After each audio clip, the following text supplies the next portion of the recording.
राजनीति संभावनाओं का खेल है। नया साल आने वाला है और इसके साथ एक नई राजनीति शुरू हो चुकी है।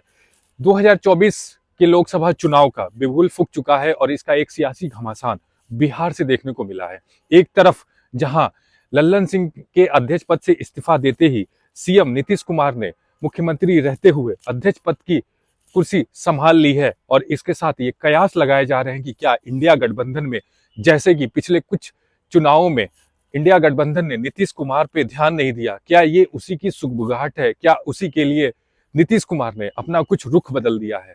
और अगर एक तरीके से देखें तो ऐसा देखा जा रहा है कि क्या लालू और तेजस्वी की जो सोच थी, तेजस्वी को मुख्यमंत्री बनाने के लिए, क्या वो पहल रुकती सी दिख रही है? नीतीश कुमार के इस फैसले से क्या तेजस्वी की मुख्यमंत्री की ताजपोशी रुक सी जाएगी? अगर बात करें हम लल्लन सिंह की, तो ऐसा देखा गया है कि लल्लन सिंह को लालू के करीब होने का सवाल उठते रहे हैं और ऐसा ये भी देखा गया है कि क्या लल्लन सिंह तेजस्वी को मुख्यमंत्री बनाने के लिए उन्होंने पटना में कुछ गुप्त मीटिंग भी की, जिसका संदेश नीतीश कुमार तक पहुंचते ही उन्होंने उनके इस मिशन को नाकाम कर दिया और अध्यक्ष पद से इस्तीफा ले लिया। ऐसा मानना है कि नीतीश कुमार के इस फैसले के बाद क्या बीजेपी के लिए उनका रास्ता खुल गया है? क्या बीजेपी उनको ऑफर देना शुरू कर चुकी है? या फिर एक समय में जब बीजेपी ये बोलती थी कि हमारे रास्ते सीएम नीतीश कुमार के लिए हमेशा के लिए बंद हो गया है, तो क्या एक नई पहल होने जा रही है? ऐसा देखा गया है कि सूत्रों के हवाले से ये खबर मिली है कि पार्टी की बैठक में, जहां पे जेडीयू के 16 एमपी में से 13 का यही मानना है कि हमें आने वाला लोकसभा का चुनाव बीजेपी के साथ लड़ना चाहिए, क्योंकि हमने देखा है कि बिहार में लोकसभा और विधानसभा के जो चुनाव है वो 2-2 महीने के अंतराल पे होते हैं और ऐसे में उनको ये लग रहा है कि एक तरफ जहां राम मंदिर की प्राण प्रतिष्ठा जो होने जा रही है उसमें देश का जो माहौल बनेगा, हो सकता है हमारा चुनाव बड़ी आसानी से निकल जाए और ऐसे में ही शायद पार्टी का भी यही फैसला होने को चला है।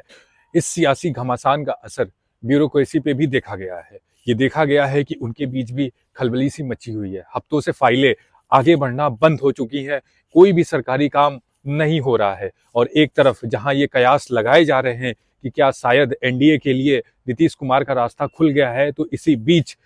केंद्रीय मंत्री गिरिराज सिंह ने यह भी बोला है कि किसी भी पार्टी कार्यकर्ता जेडीयू के या फिर खुद सीएम नीतीश कुमार के लिए कोई भी रास्ते नहीं खुले हैं, उनके रास्ते सदा के लिए एनडीए ने बंद कर रखे हैं। अब सवाल ये उठता है कि क्या सिर्फ अपने कुछ सियासी फायदे के लिए पार्टियां ये जो एक दूसरे से गठजोड़ कर ले रही हैं और चुनाव के वक्त जब वो जनता के बीच अपने मुद्दों को लेके जाती हैं, उनसे वोट अपने नाम पे लेती हैं और किसी भी पार्टी के साथ जब वो गठबंधन कर ले रही हैं, तो ऐसे में जनता का उस मुद्दे का क्या होगा जिस मुद्दे पे जनता ने पार्टियों को वोट दिया था? वो मुद्दे जो पार्टियों से जनता को धरातल पे चाहिए था, लेकिन अपने इस सियासी गठजोड़ के बीच वो मुद्दा कहीं दबसा जा रहा है और इसमें सारा जो नुकसान हो रहा है वो सिर्फ जनता का ही हो रहा है। जनता आज के समय में सिर्फ वोट देने के लिए ही इस्तेमाल हो रही है, उसके सारे हक को ये सियासी पार्टियां एक दूसरे से गठजोड़ करने में और सरकार बनाने में